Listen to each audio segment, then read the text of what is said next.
In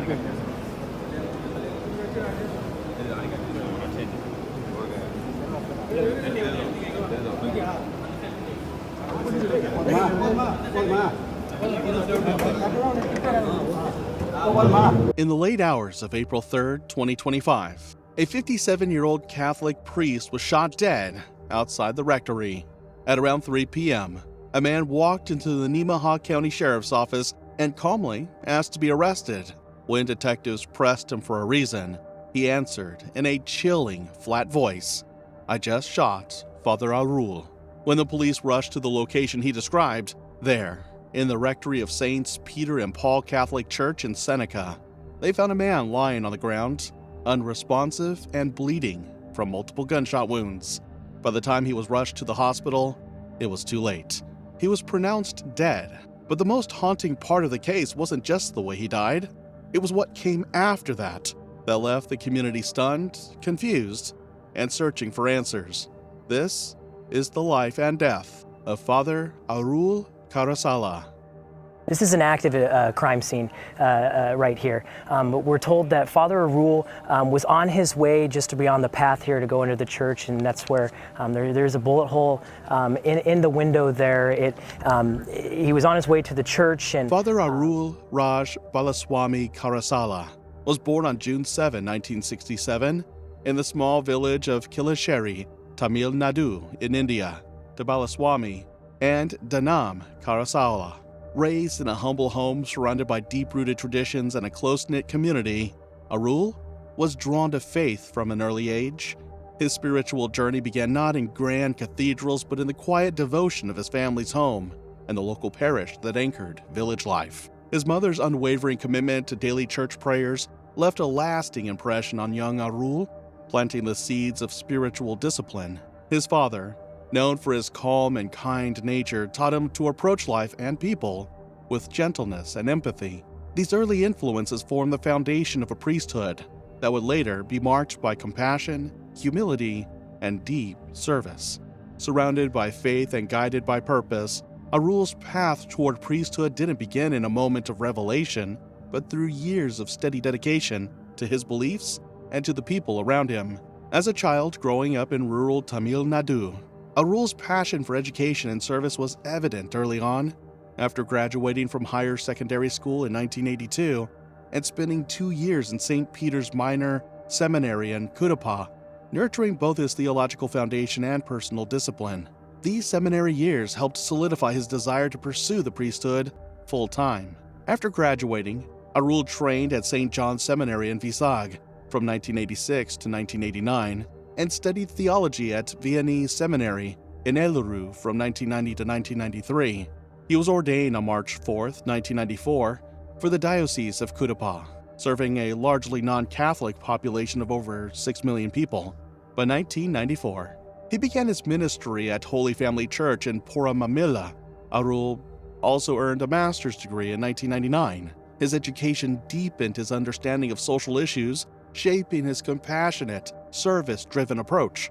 Whether guiding youth or comforting families, he embodied humility, wisdom, and selfless devotion. That commitment would soon take him far from home. In 2004, after decades of ministry in his home country, Arul made a life-altering decision. He moved to the United States, determined to continue his spiritual journey and reach new communities in need of guidance. It was a leap of faith, leaving behind his homeland, culture, and family, but it was a calling he couldn't ignore. But he never forgot his roots. By 2007, Arul had become a naturalized American citizen. Still, he never let go of his roots. Though physically distant from family after moving to the United States, he maintained strong ties to his relatives through regular phone calls, and every few years, he would return to India, sometimes for family gatherings, other times to participate in local religious festivals, or lead special services in his native tongue. His dual identity made him a bridge between two worlds. Fluent in English, Telugu, and Hindi, Arul had the rare ability to connect across generations and cultural backgrounds. Whether counseling a young immigrant family or comforting an elderly parishioner, he made everyone feel heard. To his congregants, he was just a priest. He was a trusted confidant, a wise teacher, and a quiet force of compassion.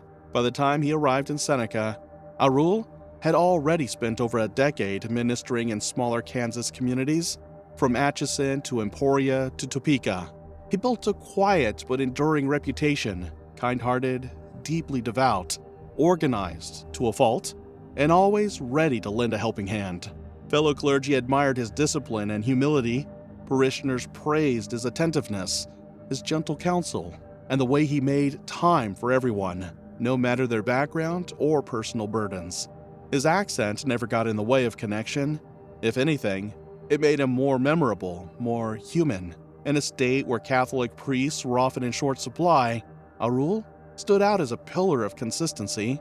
That consistency extended into his everyday life. He lived alone in the rectory at 411 Pioneer Street, a modest brick residence nestled between the church and the parish school. From the front porch, you could see the steeple and the schoolyard, symbols of the two worlds. Arul moved between each day. His schedule rarely changed: morning mass at 7 a.m., followed by confessions, office hours, hospital visits, or community outreach. In the afternoons, he might meet with students preparing for First Communion, or drop by the home of a homebound parishioner. Evenings were reserved for quiet prayer, phone calls with family back in India, or planning homilies for the week ahead. His presence in Seneca became so woven into daily life that people hardly noticed how much he did until he wasn't there. But as deeply as Father Arul was woven into the fabric of this small Kansas town, no one could have imagined the darkness that would soon come. On April 3, 2025, at around 2:50 p.m., the calm of the afternoon was shattered when an unknown gunman shot Father Arul 3 times inside the rectory. Nearby children at the parish school were outside enjoying recess and reported hearing the gunshots echo across the playground. One of the bullets pierced a front window and lodged into the drywall of the rectory. Investigators would later recover bullet fragments, indicating the force and direction of the attack. But just who would shoot a priest in the middle of the day, and why? Immediately after the shooting, authorities received a 911 call and responded to the scene at the rectory. Meanwhile, a few minutes after the shooting, a man who was later identified as 66-year-old Gary Hermesh, a resident of Tulsa, Oklahoma, walked into Nemaha County Sheriff's Office. He approached a responding deputy and stated unprompted that he needed to be arrested. His demeanor was calm, but his words were chilling. The deputy, confused, asked Gary why he believed he should be taken into custody.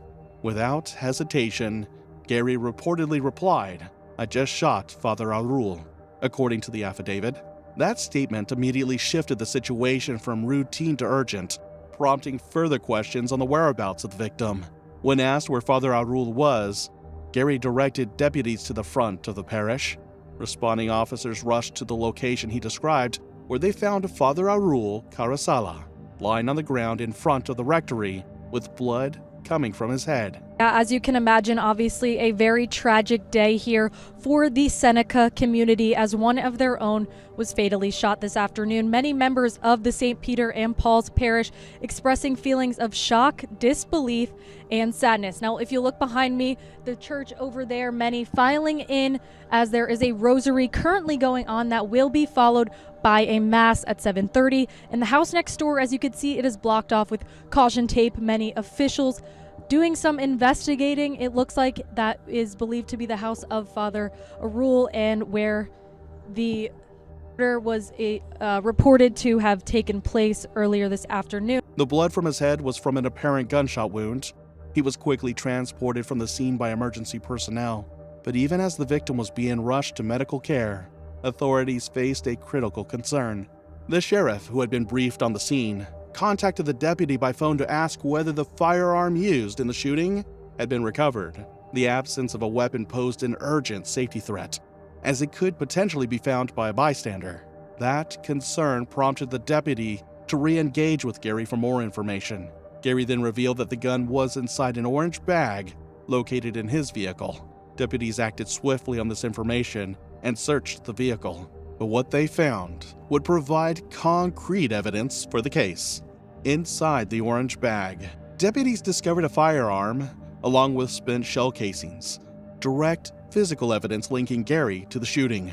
The items were promptly secured, ensuring the scene was no longer a danger to others and solidifying the foundation of the criminal investigation moving forward. Eyewitnesses were limited, but one neighbor saw a vehicle speed away from the rectory moments after the shots were fired. After Father Arul was transported to a nearby hospital, medical teams did everything they could to stabilize him, but the injuries he sustained were too severe. Despite their efforts, he was pronounced dead shortly after arrival. The parish that once looked to him for spiritual guidance was now left reeling from the news. Gary was charged with first-degree murder, and his bond was set at $1 million. The charge showed just how serious the case was. During interviews, Gary told investigators he felt justified in what he did, but he didn't give a clear reason. His motive was still unknown and hard to understand, but with his confession and the gun found in his car, there was no doubt he was the one who did it. The case was now in the hands of the court. But as investigators dug deeper into Gary's life, one detail stood out. Gary had no known prior connection to Father Arul. His decision to take the priest's life appeared to stem from a private, possibly delusional grievance that had gone unnoticed by anyone close to him.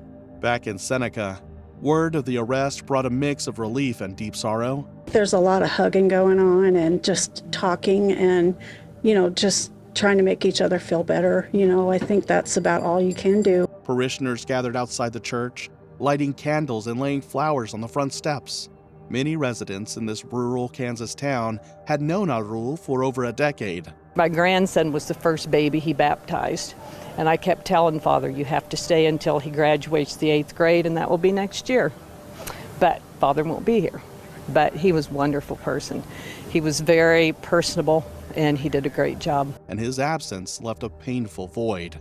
Local and national Catholic organizations expressed condolences. The Archbishop of Kansas City issued a statement highlighting Father Arul's life of service and denouncing the violence. Fellow clergy from neighboring towns held vigils and masses in his honor. The rectory remained closed for several days as a show of respect and a period of mourning. But there was one problem. No one could make sense of the motive. While some in the community called for a deeper look into the mental health resources and gun access, others struggled to understand how such violence could unfold in a place devoted to peace. You don't expect a small town to have something like this happen. A remembrance service was held at Saints Peter and Paul Church. It was attended by over 500 mourners, including religious leaders, state officials, former parishioners, and members of the Indian American community. The service was deeply emotional. Parish youth whom Arul had mentored delivered eulogies. Whether they're assigned close to here or not, and whether they're in this diocese or not, we all know we've lost a brother. And a large choir performed hymns in both English and Telugu.